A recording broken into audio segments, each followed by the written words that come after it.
I would kind of go on a content first basis. But if you're looking for how to build out your content, then the user journey is a great place to start. Role-playing the roadmap of like where content sits and how you can help people get through to a conversion point that's a little bit trickier, or help them to understand a product that maybe isn't self-explanatory first, anything like that. You're listening to the Keep Optimizing podcast to increase your traffic, improve your conversion rates, and grow your profits. Hello and welcome. I'm Chloe Thomas, the host of this e-commerce marketing focused podcast. If you're not familiar, well, every 5 episodes, we switch our focus to a different marketing method. It could be email or SEO or Facebook ads, and we pick up the thread from the last time we covered it. And each episode, a new one released every Wednesday. In those, I interview a different expert to explore the latest advice on making it work for you. At the moment, we are picking up the content marketing thread again. So in this episode, we're going to be looking at how you make your content really work for you. How do you sweat it? How do you make sure that it is driving the results? And the way we're going to do that is by linking the content you're creating proactively with different stages of your customer journey. So it's a bit of a different way to think about your content strategy and what you're going to create, where you're going to put it, help you prioritize a bit better of which ideas get created. We'll also be getting a little bit into coming up with ideas for content, and we'll be exploring a phrase my guest has coined that's called role-playing the customer journey. So get ready for that. And make sure you listen right to the end of the episode, because at the end, my guest will be sharing their quick-fire insider tips to help you maximize the performance of your content marketing even more. And I'll be sharing a couple of other thoughts as well. Have you yet downloaded our ebook? To celebrate Keep Optimizing's sister show, E-Commerce Master Plan, reaching episode 500, yeah, it's been around that long, we've created an epic e-commerce success-focused ebook. It's packed with 500 top tips about how to make your e-commerce store more profitable. And I've personally organised the whole thing into sections, so you can dip in and dip out and take inspiration as and when you need it. This ebook needs to be sat on your desktop. Download your free copy right now at keepopt.com/ebook. Get 2024's most valuable e-commerce ebook now, keepopt.com/ebook. In this episode, I'm chatting with content marketing expert Hannah Brady. Hannah is a senior content strategist at the agency Connective3. She's been creating award-winning SEO-focused content strategies for brands large and small for over 8 years. Hello, Hannah. Hello, it's absolutely delightful to be here and chatting. It's great to have you on the show. Thank you so much for applying to come on. How did you end up in the world of content marketing? So my kind of route into content marketing was, well, to be honest, not really knowing it existed. In the first place, I did English literature at university and then kind of stumbled my way into marketing just through a love of designing and graphics and writing content and writing copy. If I'd known at the time that I left university that like SEO content was a job you can just do, that you can just be paid to write words for websites, I would have immediately gone and done that. I kind of found my way to it the long way around, but I think a very, very beneficial way around. I came through like in-house marketing teams, being a real jack of all trades, everything from like really, really trading the hell out of an e-commerce site, email marketing, CRM, managing in-store POS, everything I've had a bit of a hand in at some point, which has set me in really, really good stead for niching down into sort of SEO content and content marketing specifically, but still having a really good awareness of everything. So yeah, it is Connective3 is a really nice sort of agency for me to be at, because I can use kind of all those skills in different ways, but in a very different way to when I was just a little baby in-house, figuring my way through this crazy thing we call digital marketing. I think it does make you a better marketer if you understand the whole of what's going on, the ops complexity, every marketing channel's complexity. If you've got some idea of it, it makes you better at the one thing you do, because you've got more understanding, sympathy, nous about how it all comes together. For sure. Sympathy, I think, is a really big part of it. Like, obviously being agency side and having clients to deal with, it's very easy to kind of get frustrated with like roadblocks. But when you've been in-house, you know that that's like the 15th thing on their list this week. And that's not even counting stuff that they've looked at from last week. There's so much to do all the time, especially when you're trading an e-commerce site. It's all encompassing. And at the end of the day, like, you know, I'm used to having to produce a trade report Monday morning saying, well, what happened last week? And that was every single week. So every single day did count very, very much. So a good agency, a good client-agency relationship just needs to be understanding that and greasing the runway as much as you can to kind of make things go smoother wherever you can, as opposed to being another kind of sticking point. So yeah, getting that quite intimately and how much you are pulled sort of pillar to post is, I think, yeah, not necessarily a skill set, but it's a view that I'm very, very grateful to have, I think. Yes, it can be so easy when you're on one side of the conversation thinking, why can't you do that? It's like a 5-minute job. It's like, yeah, but. Yeah. And they're all completely valid buts, as frustrating as they might be. Yeah, it's a 5-minute job if you don't have compliance and a dev team that won't do anything, and possibly, you know, some key stakeholders or an owner or a creator or someone somewhere that's just going, nope. And we have really very little view on the absolute machinations of that on client side. But when you've been in it, it's at least a little bit easier to empathize and be like, hey, I appreciate that we're moving, as long as we're both pushing in the same direction, eventually, hopefully we'll get somewhere with it. But it's not the be all and end all if it's going to take a little longer. It's always that entertaining moment when you catch up with someone who's always been agency side or supplier side, and they've decided they're going to go brand side for a bit, and you catch them a couple of months later and they're like, oh my God. Like a lot of my friends have said like, oh, I just want a really nice quiet in-house job. And I'm like, I mean, you could get lucky, but I don't think I've ever had what I would describe as a quiet, certainly not in a marketing team, a quiet in-house marketing job. I can't imagine.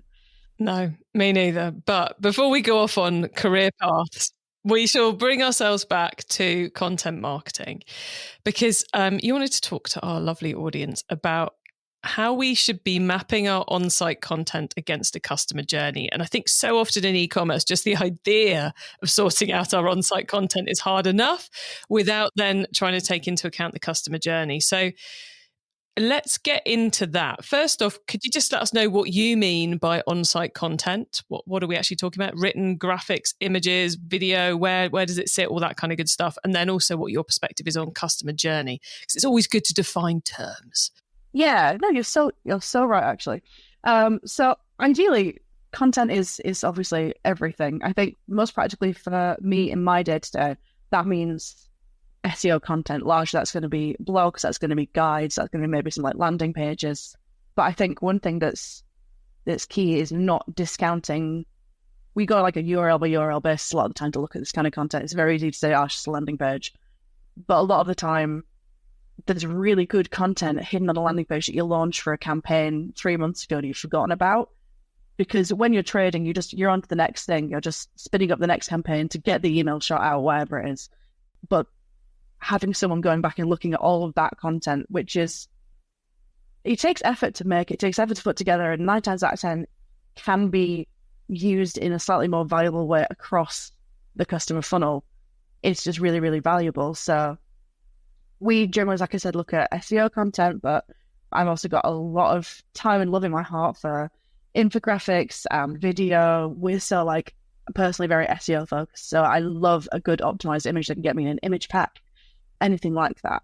And then in terms of the customer funnel and sort of the user journey, I guess it's literally just zooming right out, like not even like forgetting the word funnel, because I think so few businesses have like a completely traditional funnel anymore. We all know about the messy middle and all the nonsense that goes on there, and how many different channels there are now that it's no longer as simple as discover brand, think about brand, convert through brand. It so rarely happens that way anymore, at least quickly.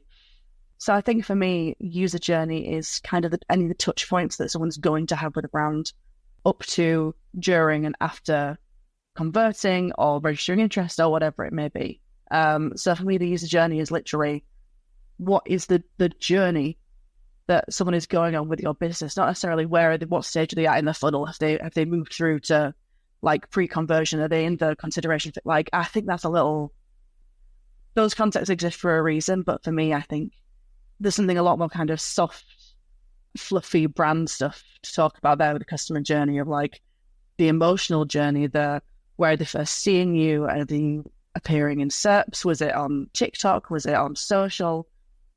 Where does that put you in their sort of eyes as an expert? How can we build that up with actual expert content, all that sort of stuff? And then just mapping that against what is the eventual goal you want for that customer and what's the lifetime you want with that customer. Like, do you want, you bought or you're gone?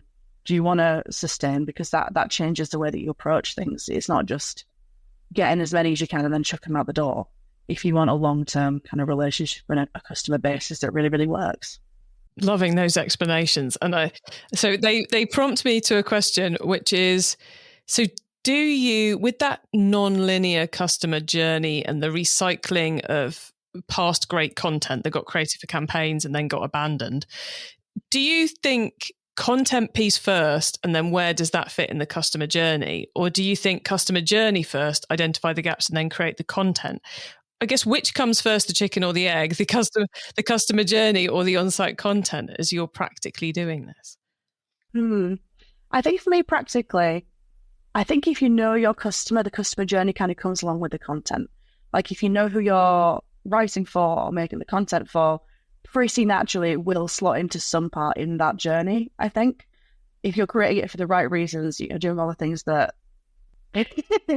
I'm going to repeat some phrases that I probably would never say again after being on stage with Brighton SEO, where I called Google Daddy Google 3 times on stage without realising that I'd done that. But as Daddy Google tells us to do, create content for the right reasons for people. I think as long as you have that in mind with your user, and it's like, these are very easy sort of talk points to say. It's very easy to get caught up in. I do it all the time. And like, what has keyword volume? What will contribute the most to conversions on this blog or this guide? But I think honestly, as long as you understand your customer, who they are, who you're talking to, whichever segment it may be, you're probably going to nail a part of the customer journey. And then it's just going back and checking, was I right there? Did that map against something generally, where and what kind of user wants this kind of content?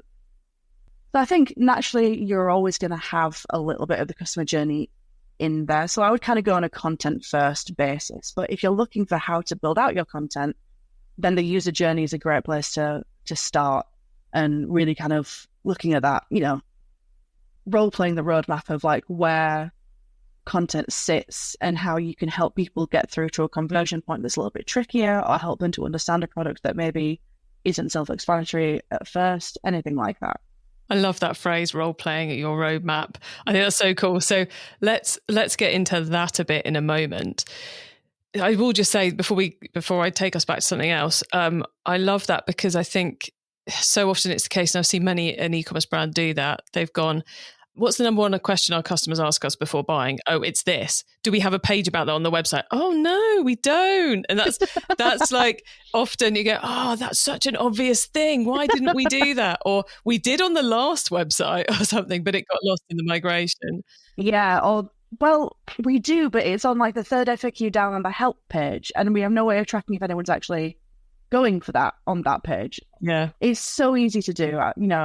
I've been in-house, I've seen it, I've done it. And if I always say, if I could go back to my in-house jobs now, knowing what I know, boy. So there was one question I wanted to ask you before we got too deep, before we go and get deep into the role-playing a roadmap idea, which is, are we doing this purely for SEO? Are we doing this for conversion? Or do they both go hand in hand? Because I think sometimes we can get very focused on SEO, but miss out on the fact of actually, yeah, it's great, it's ranking for SEO, but can the customer actually find it? The one who's on the homepage going, yeah, I'm asking the number one question that customers ask when they need to check, when they want, what they buy, and I can't find anything about it, but it's ranking for SEO. Should they have asked Google, they could have found it. So is this, as you're putting together strategies for people, as you're reviewing their content, deciding what content needs to be creative, are you thinking pure SEO? Are you thinking pure conversion? Is it some mix? Is there something else that's the goal? I mean, obviously, it's a very, very easy answer to say. It should be both. They should always go hand in hand. But realistically, I think everyone knows that you will occasionally have some pages that do very, very well for SEO. They might have been the pages that you expected to do very well. And then you can look at them with a slightly more cynical conversion-based eye. I can't count the amount of times we've had a slightly softer, kind of more lifestyle blog take off for a client and go absolutely bonkers. And then it's, well, okay, that isn't something we expected, but clearly that resonates with our customers. What does that tell us? Can we kind of do something more with that? And on that particular piece of content, how do we make it work harder? So then you're looking at that conversion piece with a bit more focus. You're looking at, I really can't, if anyone here takes one thing away from this, it would be look at the CTAs on your content and really, really, really make them work harder. Make sure you've got them. Make sure they're pushing to the right places and the relevant places. Don't be afraid to change them up. You don't have to use the same button on every single thing. But really, if you want someone to take an action or look at a product or something based off SEO content, then having your CTAs be right, relevant, helpful is so powerful if you want to drive conversions. And just to ramble away back to the original question, I think it's very, very easy to focus on like conversion content, especially when you have like a little unicorn that does really well for conversions. But I also think there's a reason that it does that, and it probably is because if it's written well for SEO, it probably is written well for your users, and they naturally kind of go hand in hand. And frankly, you can't really overlook the rise of AI overviews and AI generally, upon which my feelings are curious but mixed, because I think more and more we are going to see searches that aren't traditional, type it into Google, hit enter, see what comes up searches. And it will behoove any site to have the answers available. You might not even rank for them necessarily, but I think having that information is going to be so important for someone even finding you in the first place.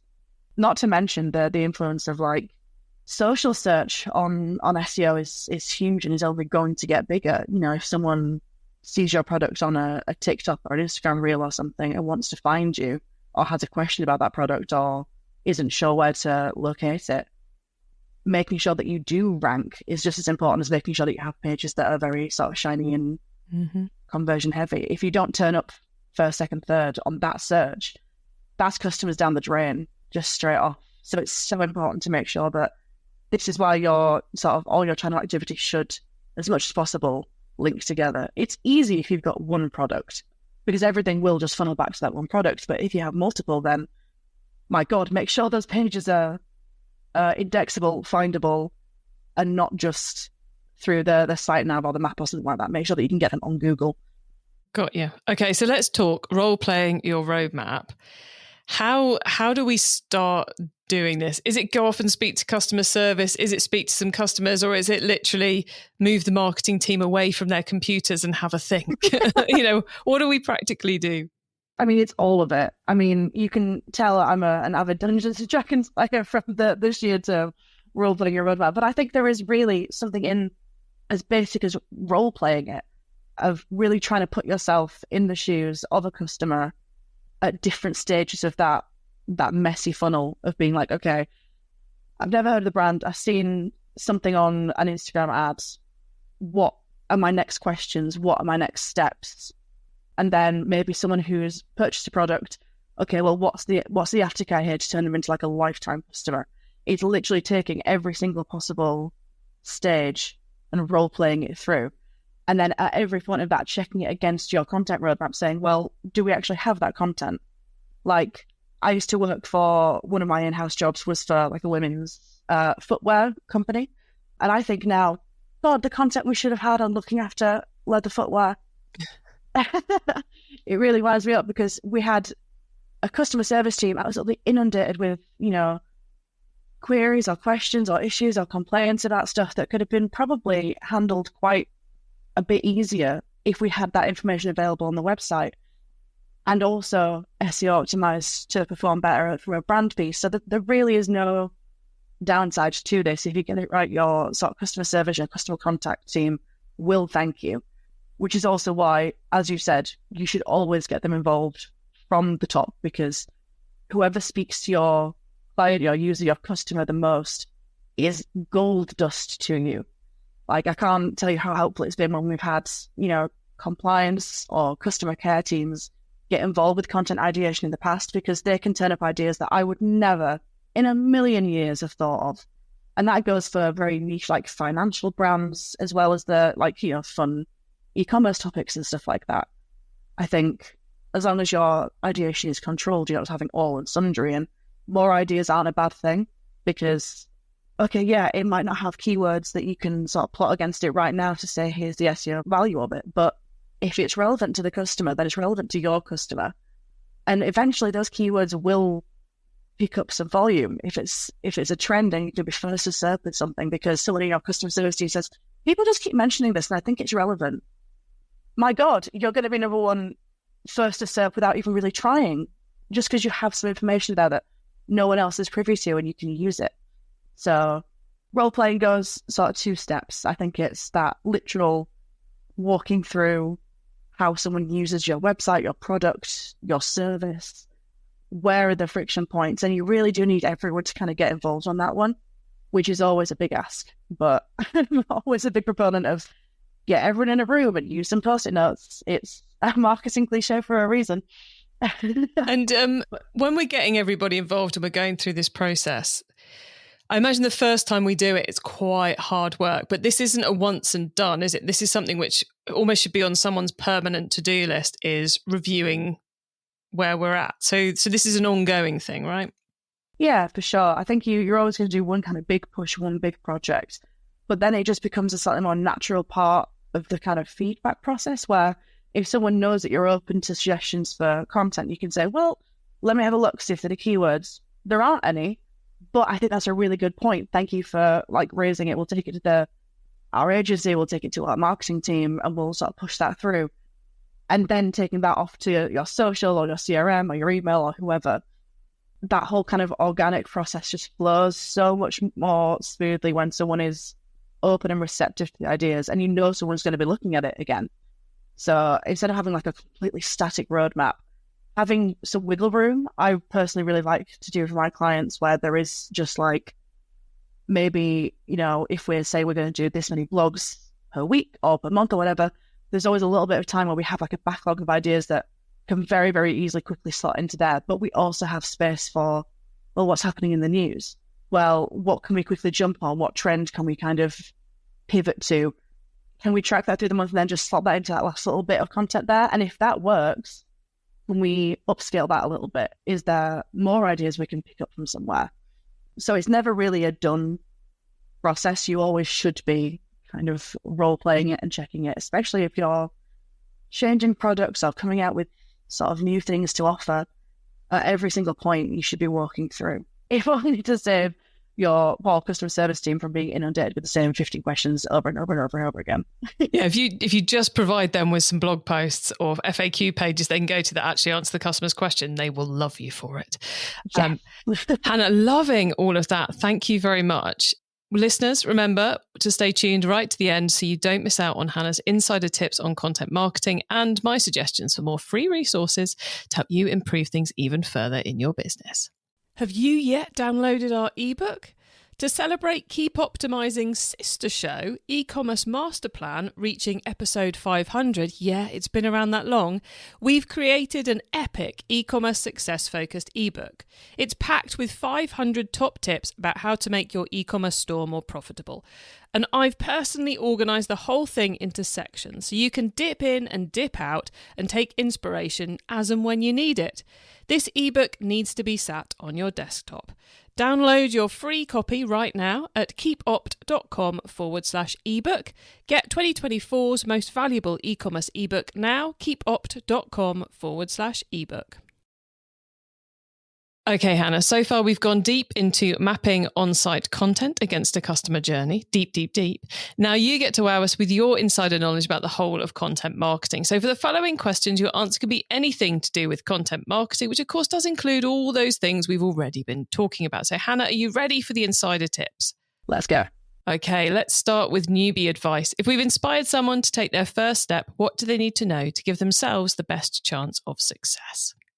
I think I'm going really, really cheesy here and quote one of my favorite TV shows, which is Ted Lasso, which is be curious, not judgmental. I think is such an important tip.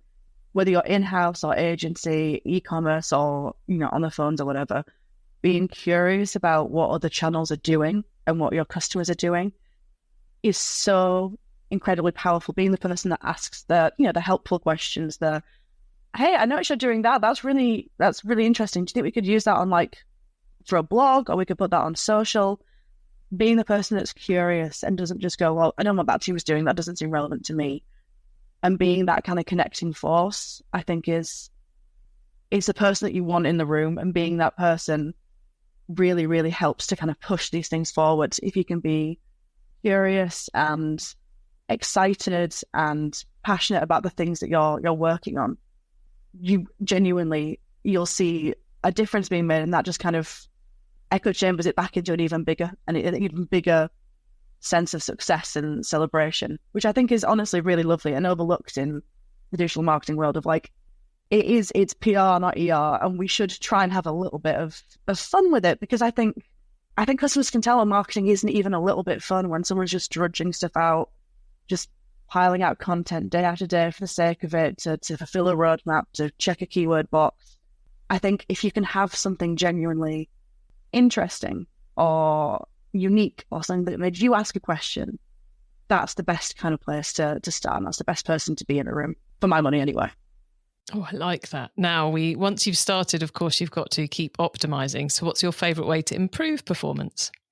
Improving performance, like I said before, I think checking your CTAs is such a basic one, but it's so easy to miss. It's so easy to have a really good blog post that does great for SEO, but if you're missing out on a really good CTA or a really good link through, I think that's a very, very quick win. I'd also say internal linking is boring and no one's favorite thing to do, and something that you will probably want to outsource to your SEO agency. But internal linking is super duper powerful. And if you have a blog, a guide, a page that's doing really well, then share the love, get your internal linking right, help Google and your user to understand and funnel off deeper into the site. Yeah, I once worked, back when I still did a bit of consulting, with a company who had the most amazing blog full of awesome stuff and that was doing great on search, but there was not a single link from the blog area back into the e-commerce site. And you were just like, come on, guys, huge opportunity here. That's nice. You're like, hey, so quick win. Yeah, it was like both misery and excitement at the same time. And internal link reviews are not, I can't lie and say that it's a great time when you do it in a spreadsheet, but I'm sure there are people out there who love internal link reviews. I think I work with some people that love internal link reviews, and they are, to me, God's bravest soldiers, because... Yeah, but brilliant, because it's completely within your own control to fix. Absolutely, and it's such an easy thing to overlook. Yeah. Okay, if someone listening wants to learn more, is there one cheap or free resource you would recommend? Probably not the cheapest and probably somewhat controversial, but I honestly think that I became a much better SEO when I started using tools like Ahrefs' SEO toolbar. Obviously, if you're paying for Ahrefs, then you'll get the full sort of keyword database behind it. But literally just any SEO toolbar, I think, something that shows you content on site, that shows you heading structure, that shows you meta title and meta description, all of a sudden the nuts and bolts seem a little bit less scary when you're seeing them every day, day in, day out. I think it's so easy to get panicked by all the different tools and all the different software, but something that you're familiar with and that you're comfortable with very quickly helps you to learn how it works. If you can, if you're in an agency and you have access to that, really sort of dig into, look at which pages have which keywords and why. I can't promise it's the cheapest resource ever, but just getting familiar with stuff through a toolbar like that for me was a really, really big game changer. Nice. Yeah, just constantly visible. You also can't ignore it, can you? It's just there. Okay, crystal ball time. What's coming up in the next 6 to 12 months that we should be getting ready for? Whoa, 6 to 12 months? It feels like the easy answer to say social search, but I think that is a big part of things. I think especially with AI overviews and, the youth searching for information with ChatGPT rather than going to Google, I think it's more important than ever that you're optimized not just for your website's SEO, but for literally how people are using social media, that you're finding them where they are. I think there'll be so much more of that. I think as soon as you can start linking properly from, different Instagram posts and stuff, then your brand is going to change massively. So I think social synergy is going to be absolutely huge. And tying that back with your SEO efforts and not having them be siloed off, like so many social teams don't talk to SEO teams, and that's such a pitfall, I can't even tell you. I love that. Super practical crystal ball there. Hannah, thank you so much for being on the show. We're nearly at the end. So could you please let the listeners know where they can find you and your business? Absolutely. So my name is Hannah Brady, Senior Content Strategist at the lovely agency Connective3.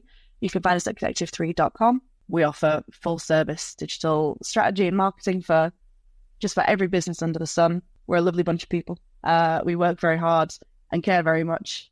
And yeah, I think we're pretty awesome. I've been here for 4 years. It was my anniversary a few weeks ago. I can't imagine a better place to be.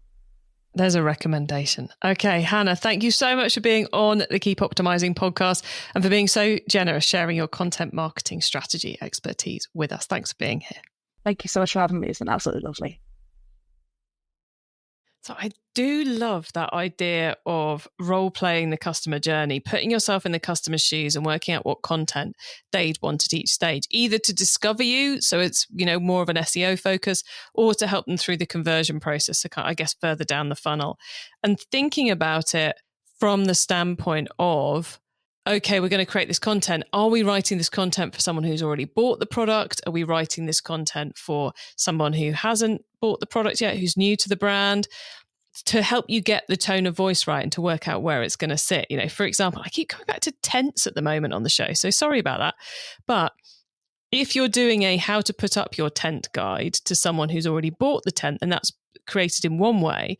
But you might also do a section on top tips for making sure you get your tent up right every time that's more generic, that sits higher up the funnel. So there you go. My thoughts on that. You can get the links to all those things we discussed, the full transcript of the episode, important notes and more at keepoptimizing.com. You can also use our special direct episode short links. Just put keepopt.com/the number of this episode into the URL bar and you'll go straight to the correct page on the website. And when you get to the website, make sure you add yourself to our email list, because I wouldn't want you to miss out on any of the other things I share to help you improve your business. Thank you so much for tuning in to this episode of the Keep Optimizing podcast. If you've enjoyed the episode, then do check out our last episode 229, where we got into multi-platform content strategies, because I think it will really help you build on what you've learned in this episode, coming at a similar challenge, but from a very different angle, that one.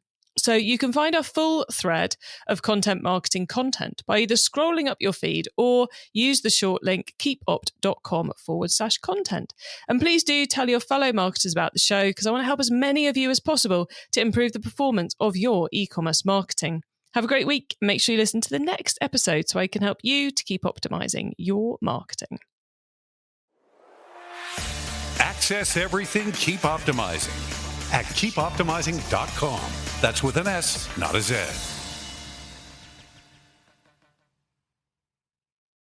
It's time to download the 500 top tips to make your e-commerce business more profitable ebook.